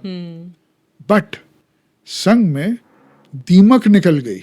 एग्जैक्टली, जो पूरी कंपनी को खा जाता। हाँ। आज 100 करोड़ बता रहा, कल वो 1000 करोड़ भी हो सकता था। यू सी, वो कैंसर निकल गया। बिल्कुल। और आज वो कंपनी अपना ग्रो कर रही है smoothly, smoothly. Without taking any risk. हाँ, अब इन सब जगह हम क्या यूज कर रहे हैं? शी फ्रेमवर्क यूज कर रहे हैं। Economic strategies, internal change. Internal changes मतलब मैं बोलूँगी बहुत बिग चेंज है, जो आपके बाहर की सारी दुनिया को चेंज कर सकता है। और ह्यूमन पोटेंशियल, दिमाग लगाओ, स्किल्स अपनी बढ़ाओ। और वो दिमाग तभी लगेगा जब आप फोकस कर पाओगे। तो ये सब चीज़ें आती हैं उसमें। जी। अभी हम रिसेंटली अब एक प्रोग्राम हम स्टार्ट कर रहे हैं, 20 घंटे की ट्रेनिंग है ऑनलाइन। जी। Speak, present, lead. Speak, present, lead, मतलब लीडरशिप को लेके कुछ है। हाँ, देखिए अब तीनों में कनेक्शन देखिए। ये भी शी का ही पार्ट है। जी। सब चाहते हैं कि उनको सुना जाए। कोई ऐसा है जो नहीं चाहता कि मेरे को नहीं सुना जाए? सब चाहते हैं मेरी बात मानी जाए, और सब चाहते हैं कि मेरी इज्जत करी जाए। जी। ठीक है। जी। अगर मैं क्लैरिटी और कॉन्फिडेंस के संग नहीं बोलूंगा तो क्या कोई मेरी बात सुनेगा? कोई इंटरेस्ट ही नहीं लेगा। कोई इंटरेस्ट नहीं लेगा। सो आप क्लैरिटी और कॉन्फिडेंस के संग बोलिए। जी। और जो भी आपको बोलना है उसकी तैयारी करके बोलिए, जिससे पावरफुली आप अपना पॉइंट रख सको। और जब पावरफुली अपना पॉइंट आप रख पाओगे, लोग बाग आपकी इज्जत करेंगे। बिल्कुल। और जब वो इज्जत करेंगे आपकी, तो आपसे वो इंस्पायर भी होंगे, इन्फ्लुएंस भी होंगे, बिल्कुल, और मोटिवेट भी होंगे। राइट। और जब ये तीनों होंगे तो वो आपके पीछे भी चलेंगे। सो इस प्रोग्राम में हम एक तीर से 3 निशाने लगाओ। 3 निशाने लगा रहे हैं। और ये इंटीग्रेशन की वजह से। तो ये ऑनलाइन आप लोग कोर्स? ये हम ऑनलाइन हम कर रहे हैं। और कितने डेज की होगी सर ये? ये 20 घंटे की है, कितने डेज में कवर होगी? ये 2 महीने में कवर करेंगे। 2 महीने में। और इसमें ऐसा है 50% तो हम ट्रेनिंग, प्रैक्टिस प्रैक्टिस प्रैक्टिस, क्योंकि घर जाके कोई प्रैक्टिस नहीं करता, ओके। हम वहीं प्रैक्टिस कराएंगे। हम्म। ज्ञान कम, ट्रांसफॉर्मेशन ज़्यादा। ओके। और हम इसके अंदर हर कैंडिडेट से हर हफ्ते उनको एक 5 मिनट का वीडियो भी भेजना पड़ेगा हमको, जी। जिसमें वो कुछ बोल रहे हैं, बता रहे हैं, जिसपे हम टिप्पणी करेंगे, जिससे अगली दफे वो इम्प्रूवमेंट दिखा सकें। बिल्कुल। सर ये जो मोटिवेशन वाली बातें होती हैं, लोग सुनते तो बहुत ज़्यादा है, अप्लाई बहुत कम लोग करते हैं, लेकिन अप्लाई भी करते हैं लोग अपनी लाइफ में। जब लोग प्रॉब्लम से जूझते हैं तो अप्लाई करते हैं। तो अगर कोई भी हमारे व्यूअर्स 90 डेज आपके शी फ्रेमवर्क प्रोग्राम को अगर फॉलो करते हैं तो उनकी लाइफ में क्या चेंजेस आएंगे? बहुत इम्पोर्टेंट वर्ड है फॉलो, राइट। इंटेलेक्चुअली नहीं, प्रैक्टिकली, इन एक्शन।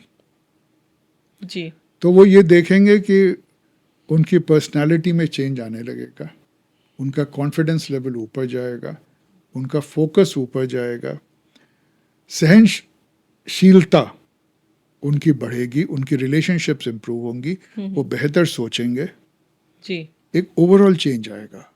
और जब वो और उनके सेंसेस, 5 सेंसेस बेटर काम करेंगे, और उसके बाद भी जहां वो अप्लाई करेंगे वो हो जाएगा। और जो हम उनको इकोनॉमिक एनर्जीज कैसे मैनेज करनी है, जी जी, वो बताएंगे, वो प्रैक्टिस करेंगे तो फर्क पड़ेगा। लाइफ में तो सर अगर मैं बात करूँ तो सबसे ज़्यादा लोगों को पैसा चाहिए, पीस से भी ज़्यादा लोगों को पैसा चाहिए, जो प्रैक्टिकल चीज़ है। तो इसमें लोगों का ये भी क्वेश्चन होगा कि मैं इन चीज़ों को फॉलो करके क्या ज़्यादा से ज़्यादा पैसे कमा सकता हूँ? बड़ा आसान सा जवाब है। जी। स्पिरिचुअलिटी क्या करती है, आपको और इंक्लूसिव बनाती है, म्यूचुअल बनाती है। आप ह्यूमिलिटी और कंपैशन से पेश आते हैं। बिल्कुल। जब अब ये मान के चलिए 2 शख्स हैं, जो एक ह्यूमिलिटी और कंपैशन से पेश आता है और दूसरा जो ईगो से पेश आता है। जी। दोनों ने एक ही गलती करी है, आप किसको माफ करेंगी? जो अच्छे से पेश आता है। जो अच्छे से पेश आता है। बिल्कुल। ईगोस्टिक पर्सन को तो कोई पसंद नहीं करेगा।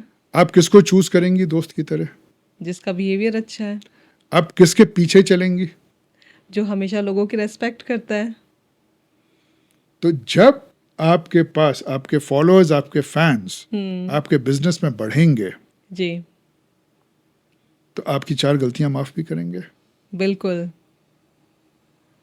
ठीक है, आपके प्रोडक्ट्स और सर्विसेज को पैट्रनाइज भी करेंगे। जी। आज टाटा इतना पॉपुलर क्यों है? जी। क्योंकि उसने इंक्लूसिवनेस दिखाई, Exactly. उसने लोगों के भले की बात करी, उसने अपने एम्प्लॉयज को ट्रीट अच्छी तरह किया, कस्टमर्स के बारे में बहुत ज़्यादा सोचा। कस्टमर्स के बारे में सोचा। जी। और ये कब सोच सकते हैं आप? जब आप जब अंदर से। जब आप सेल्फलेस हों, अपने से बियॉन्ड सोचें। जी। सत्यम लीजिए आप, राजू जो पुराना ओनर था, उसने सिर्फ अपने बारे में सोचा, कंपनी ठप हो गई। जी। बहुत बढ़िया कंपनी थी। आनंद महिंद्रा आए, जी। वही लोग, वही एसेट्स, वही टेक्निक, वही सब कुछ, कंपनी फिर खड़ी हो गई। जी। कल्चर की जो मैं बात कर रहा था, वो पीपल कल्चर एंड बिजनेस। जी। हाँ। 2 तरह के लोग बिजनेस कर रहे हैं। एक जो बहुत ज़्यादा ईगोस्टिक है, अपने अहम में रह रहा है, अपने एम्प्लॉयज़ को या अपने वर्कर्स को, किसी को कुछ नहीं समझ रहा, अपने क्लाइंट्स की भी रिस्पेक्ट नहीं कर रहा है, क्योंकि मैं तो अब अपना टारगेट अचीव कर गया हूँ, मैं अब बहुत अच्छी जगह बैठा हूँ, तो अब मैं जो चाहूँगा वो मैं कर सकता हूँ।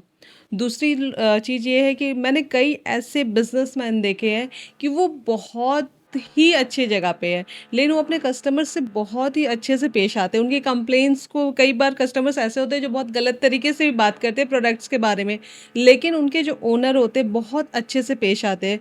तो मे बी कहते हैं इस टाइप के जो मतलब पर्सन होते हैं, अपने पोलाइटनेस से अपने कस्टमर्स के जो भी प्रॉब्लम्स होते हैं उनको शॉर्ट आउट कर देते हैं, और ऐसे लोग ही लाइफ में अपने गोल को अचीव कर पाते हैं, लोग इन्हें ज़्यादा पसंद कर पाते हैं। सस्टेनेबिलिटी, जी अपना बिजनेस सस्टेनेबल बना पाते हैं। बिल्कुल। अभी मैं छोटा सा एग्जांपल दूँ तो मेरे ग्रुप में ही चल रहा था कि किसी ड्राई क्लीनर का ही चल रहा था, किसी ने कंप्लेंट डाला कि इसने मेरी साड़ी ख़राब कर दी। तो उसका रेस्पॉन्स मेरे हिसाब से ये आना चाहिए कि मैम आपका जो भी लॉस हुआ है मैं उसके लिए सॉरी कहता हूँ, चाहे जो भी आप उसके लिए आप माफ़ी मांग सकते थे, बट आपने उस पे क्या कहा कि मतलब आपने उससे लड़ाई स्टार्ट कर दी, अपने कस्टमर के साथ आपने ग्रुप में लड़ाई स्टार्ट कर दी। तो मेरे माइंड में उस टाइम क्लिक करा कि इससे अब मैं कभी अपनी साड़ी नहीं दूंगी, मैंने कभी उससे काम नहीं करवाया, क्योंकि ये बंदा मे भी गलती करता है और अपनी गलती एक्सेप्ट नहीं करता है। तो ऐसे लोग अपने क्लाइंट्स भी खराब करते हैं। बिल्कुल करते हैं, बिजनेस खराब करते हैं, वो ज़्यादा ग्रो नहीं कर पाते हैं। जी। ठीक है, अब मजबूर अगर वो इकलौता ड्राई क्लीनर है आपकी सोसाइटी में और 20 किलोमीटर तक दूसरा ड्राई क्लीनर नहीं है, तब आप मजबूरी में उसे दे मजबूरी में सकते हैं। करेंगे, बट जहां आपको ऑप्शन मिलेगा आप चेंज कर लेंगे। बट आई डोंट थिंक आजकल ऑप्शंस की कमी है। कई बार हो जाती है, कई बार नहीं होती है, स्पेशलाइज प्रोडक्ट्स में हो जाती है, जी।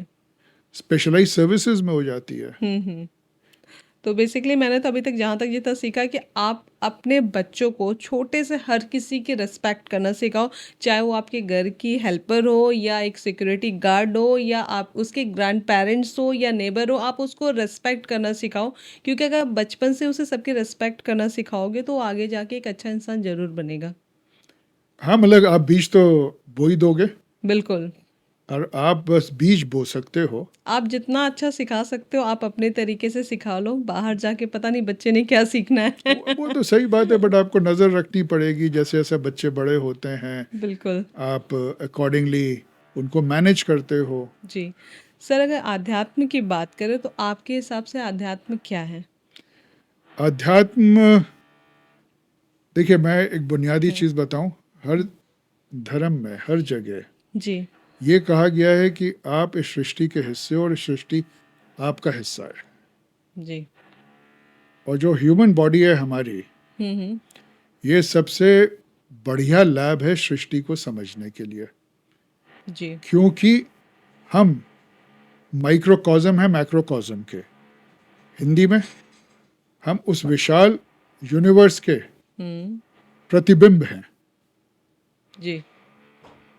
ठीक है, ठीक। सो अध्यात्म कुछ भी नहीं है, यही है समझना हम्म। टोटल रियलिटी को, जिसका स्टार्टिंग पॉइंट है मैं ऐसा क्यों सोचता हूँ हम्म। और क्यों रिएक्ट करता हूँ, मैं ऐसा क्यों सोचती हूँ और रिएक्ट करती हूँ, बस। बस। और जैसे जैसे मैंने आपको बिल्डिंग का एग्जाम्पल दिया, जी। जैसे जैसे आप ऊपर बढ़ते जाओगे हम्म। आपको रियलिटी बढ़ती चली जाएगी। आप दुनिया को ज़्यादा देख पाओगे, ज़्यादा समझ पाओगे। हाँ, क्योंकि जब आप कम रियलिटी देख रहे हो और रियलिटी उसके बियॉन्ड भी है, तो बियॉन्ड की रियलिटी से कौन सी फोर्सेस आपकी रियलिटी को असर कर रही हैं, आपको उसका ज्ञान नहीं है। बिल्कुल। ठीक है, तो आप कहते हो किस्मत, लक। जी। कि कई बार लोगों को होता है कि मेरा ही किस्मत क्यों खराब है। आपने से बहुत अच्छी बात कही, किस्मत लग। तो ये बात मैं कई लोगों से सुनने में आता है कि भगवान ने मेरी किस्मत में ऐसा क्यों लिखा, मेरी किस्मत क्यों खराब है। तो आप ऐसे लोगों के लिए क्या कहेंगे? उनको मैं एक कहानी सुनाऊंगा। बिल्कुल सर। एक सज्जन थे, हम्म। भगवान के पास पहुंचे, जी। यार तुमने अच्छा नहीं किया मेरे संग, मैंने तुमसे सिर्फ एक चीज मांगी थी, लॉटरी खोल दो मेरा। तो भगवान ने कहा भाई, और तुमने जो मेरे संग किया, कि मैंने क्या किया, मैं तो साहब आपकी प्रार्थना ही करता रहा। कहना देखो ऐसा है, तुमने प्रार्थना करनी शुरू करी लक्ष्मी रूप में, तो मैं ग्रीन रूम में गया, लक्ष्मी का अवतार जी। किया, और जब तक मैं बाहर आया तुम शिव रूप की प्रार्थना करने लगे। ओह। अब मैं वापस गया, जब तक शिव का रूप धारण किया तुम विष्णु के रूप में मुझे पूजने लगे। कहना भाई मैं तो टिकट लेके बैठा हुआ था तेरी लॉटरी खोलूं, पेशेंस तो दिखाता, बट तुम टिके ही नहीं रहे। तुम टिके ही नहीं रहे। तो वही चीज जो मैंने शुरू कर कही थी। नंबर 2, हमारे अंदर वो क्षमता है, हम्म हम जो चाहे चीज क्रिएट कर सकते हैं। हम्म हम 2 जगह मार खा जाते हैं। पहली मार तो ये खाते हैं, हम अपने पास से कुछ देने को तैयार नहीं होते, जी। हमको देना नहीं चाहते। हम्म हाँ, ये भी मिल जाए, अरे और भाई, मिल जाए। और मिल जाए। हम्म भाई अगर आप यहाँ से निकल के गुड़गांव मेन में रहना चाहेंगे, हम्म तो अपना बैंक बैलेंस तो खाली करना पड़ेगा ना। हम्म वो तो एक्सचेंज है, सारी दुनिया सृष्टि बिल्कुल। गिव एंड टेक पे टेक है। गिव एंड टेक पे चलती है। हम कुछ देना नहीं चाहते। हम्म और दूसरा, जो क्रॉस रोड्स आती हैं, अधिकतर हम खुद डिसीजन नहीं लेते, ठीक। बगल वाले से पूछ के डिसीजन लेते हैं। राइट। और वो बेचारा अपनी हिसाब से आपको बताएगा ये करो ये नहीं करो। हम्म तो कोचिंग में मैं अक्सर ये भी कहता हूँ, भैया मैं तुम्हारी बैसाखी नहीं बनूंगा, आपको अपनी लाइफ के डिसीजंस खुद आपको लेने खुद हैं। लेने हैं। हुआ मेरे संग, हम्म एक मेरी कोची है, थाईलैंड गई हुई थी। ओके। उसका फ़ोन आया, सर वहाँ जाना है, मेरे को समझ में नहीं आ रहा, टैक्सी करूँ वो तो इतने पैसे लेगी टैक्सी, या मैं बस से जाऊँ, बस में मुझे डर लग रहा है। मैंने कहा देखो, मैं तुम्हें बड़ी आसानी से डिसीजन दे सकता हूँ और तुम वो कर भी लोगी, जी। बट मैं ये चाहता हूँ कि तुम उस सिचुएशन में हो, खुद डील करो। खुद डील करो, खुद डिसीजन लो, हम्म खुद डिसाइड करो कि बस में जाने के ये फ़ायदे हैं, ये नुकसान है, टैक्सी में जाने के ये फ़ायदे हैं, नुकसान है, और इस सिचुएशन में this is the best decision. मुझे कौन सा सेलेक्ट करना है। पूजा आप यकीन नहीं करेंगी कि वो लड़की हम्म जो हर डिसीजन के लिए हम्म दूसरों की तरफ देखती थी, हम्म आज डिसीजन मेकर है। अपने डिसीजन लेती है, ढल्ले क्या धड़ल्ले से डिसीजन लेती है। हम्म और सही डिसीजंस लेती है। देखिए, डिसीजन सही हो या गलत हो, डिसीजन डिसीजन है। क्योंकि अगर, मैं नहीं मानता कोई डिसीजन गलत होता है। अगर उस डिसीजन से आपको वो नहीं मिला और आप इस पे ध्यान दें कि वो क्यों नहीं मिला। तो सर डिसीजंस की बात हो रही है, तो डिसीजंस में दो चीज़ें होती है, या तो आप जब करियर की बात हो या जब शादी की बात हो, इस टाइम में लोग बहुत स्टक हो जाते हैं कि मेरे लिए क्या करेक्ट है और क्या रॉन्ग है या क्या सही है। तो इस टाइप में जब लोग दो तरह के माइंड में थॉट्स आते हैं, तो उस टाइम में करेक्ट डिसीजंस कैसे लेना चाहिए। करेक्ट, ये बहुत ही आपने बढ़िया क्वेश्चन किया। जी। देखिए, लड़का लड़की have to be very clear कि वो शादी क्यों करना चाह रहे हैं। जी। किसी प्रेशर में तो नहीं कर रहे हैं। एंड पेरेंट्स को मार्केटिंग नहीं, मार्केटिंग पे आ जाते हैं। राइट। अरे इतना कमाता है वो, अरे अरे इतना कमाता है वो, अरे यूं है, अरे वो परिवार यूं है। जी। ये तो किस्मत है तुम्हारी कि इतनी सुंदर लड़की मिल रही है। राइट। वो मार्केटिंग पे आ जाते हैं। और पेरेंट्स से ज्यादा रिश्तेदार मार्केटिंग पे आते हैं। सो पेरेंट्स को बहुत जरूरी है कि वो एक दीवार बन के खड़े हों रिश्तेदारों में और बच्चों के बीच में। बिल्कुल। नंबर 2, अपने हिसाब से, अपने एक्सपीरियंसेस के बेसिस पे बच्चों से प्रोज एंड कॉन्स की बात करें, जी। बिना इमोशनल। बिल्कुल। हाँ, लड़का हैंडसम है, 10 लाख रुपए कमाता है, मगर ये भी तो देख लो कि उसकी आदतें कैसी हैं। जी। अगर वो बहुत गुस्सैल है और हाथ पैर चलाता है और उसकी एक रेपुटेशन है, वो 10 लाख रुपए और उसकी हैंडसमनेस क्या करेगी? कुछ काम नहीं आएगी सर। ऐसी लड़की बहुत सुंदर है, सुशील है, सब कुछ है, मगर वो जबान की इतनी कड़वी है। जी। ओके, तो वो तो रिश्ते टिकेंगे नहीं। बिल्कुल। सो द क्वेश्चन इज थोड़ा सा इन्वेस्टिगेट भी करो। हम्म, और आज की तारीख में मैं ये कहता हूँ कि लड़के लड़की 5-6 महीने संग बात करो, शादी के पहले फोन पे। फोन पे मिलो जुलो, जो भी है, हम्म, जो भी तुम्हारा समाज अलाउ करता है उस तरह से करो। बेसिकली मैं भी ये कहती हूँ कि आप एक दूसरे को समझने का टाइम दो। एक दूसरे को समझने का टाइम दो, बात करो, एस्पिरेशंस क्या हैं, जिंदगी से क्या चाहते हो, क्या नहीं चाहते, आप लोग एक दूसरे के साथ रह पाओगे या नहीं। रह पाओगे या नहीं रह पाओगे। हम्म, क्योंकि मुझे अब देखो, there is no foolproof thing इसमें। जी एक पिक्चर आई थी आविष्कार, जी। राजेश खन्ना एंड शर्मिला टैगोर या संजीव कुमार एंड शर्मिला टैगोर, मुझे याद नहीं, हम्म, ठीक है। I think Rajesh Khanna and Sharmila Tagore थे, और शायद पिक्चर का नाम भी आविष्कार था। मैरिटल डिस्कॉर्ड था उसमें। तो शर्मिला टैगोर कहती है कि देखो, जब हम लोग कोर्टशिप में थे, डेट कर रहे थे, हम्म, तब तो एक दूसरे को बहुत भाते थे। जी तो मेरी हर इच्छा पूरी करने को भागते थे, मैं हर वो चीज करती थी जिससे तुम्हें खुशी मिले। अब क्या हो गया? एग्जैक्टली। आज भी बहुत रिलेशनशिप्स में ये क्वेश्चंस होते हैं। अब क्या हो गया? हम्म, कहना देखो, पहले हम एवरेज 1 घंटा रोज मिलते थे। उस 1 घंटे में मेरा सारी अटेंशन, मेरा सारा फोकस तुम्हें खुश करने पे था, बिल्कुल। तो और तुम्हारा सारा ध्यान मुझे खुश करने पे था। जी और अब हम 24 घंटे संग रहते हैं। 24 घंटे ना तुम वो कर सकती हो, ना मैं कर सकता हूँ। हमको अपने लिए भी समय चाहिए। तो क्यों ना सर, मेरे हिसाब से दिन के 24 घंटे में 1 घंटे की ना सही आधे घंटे एक दूसरे को आप क्वालिटी टाइम दे दो।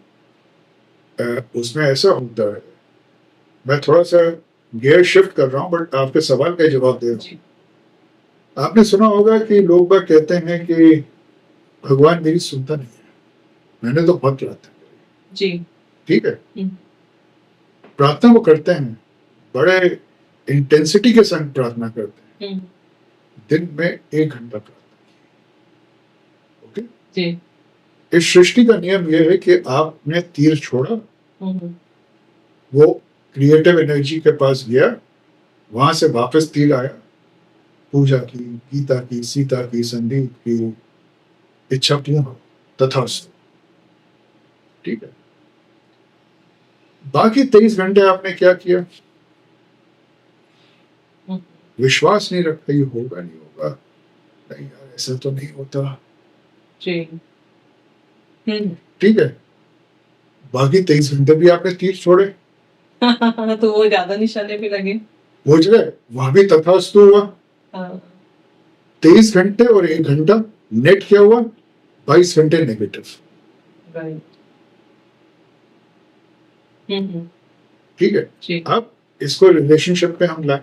हम्म, अब वो 23 घंटे का जो भड़ास है, क्योंकि हम उसके ऊपर नहीं उठ पा रहे, जी वो 1 घंटा खा जाता है। बिल्कुल। तुमने ये किया, तुमने ये किया, तुमने ये किया, तुमने ये किया। Correct sir. मतलब मुझे मर्जी। Thank you so much sir, आप आए, आपने इतना कीमती समय हमें दिया, इतनी अच्छी अच्छी बातें सिखाई। और आई होप हमारे व्यूअर्स जो भी हमारी वीडियो को देख रहे हैं या सुन रहे हैं, उन्हें बहुत सारे अपने लाइफ में जो वो कर रहे हैं वो रियलाइज हो गई कि एग्जैक्टली हम कर क्या रहे हैं अपनी लाइफ में। और सर की बातों को, हमारी जो कॉन्वर्सेशन हुई उसको अपनी लाइफ में जरूर इम्प्लीमेंट करें। और हमें जरूर बताएं अगर आपकी लाइफ में कोई चेंजेस आते तो किस टाइप के चेंजेस आए। धन्यवाद। Thank you Puja, thank